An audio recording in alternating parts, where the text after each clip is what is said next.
Dans le nord du Niger, à Assamaka, les migrants subsahariens refoulés par l'Algérie continuent de s'entasser dans un village saturé. Les autorités algériennes accélèrent le rythme de leur expulsion vers le Niger et l'OIM est débordé par le nombre de personnes en situation d'urgence. Les précisions de notre correspondant Harold Girard.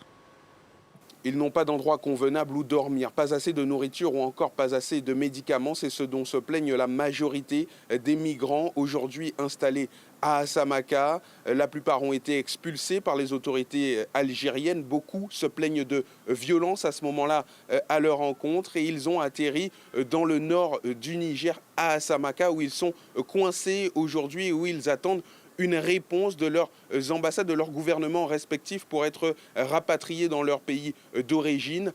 À bout de patience, pendant la visite du ministre de l'Intérieur, le ton est monté.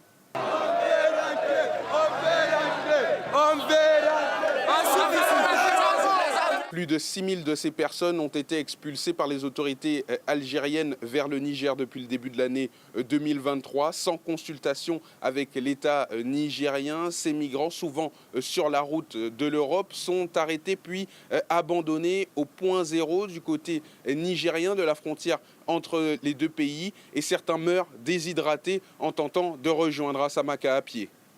Évidemment, nous avons toujours voulu que les Algériens n'expulsent, ne refoulent vers le Niger que les migrants qui ont emprunté la voie Niger pour accéder en Algérie.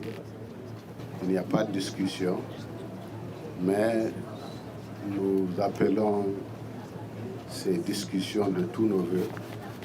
Le gouvernement algérien, régulièrement interpellé quant aux violences que dénoncent les migrants qui atterrissent à Assamaka, n'a pas officiellement réagi depuis le début de l'année, alors même que les expulsions s'intensifient.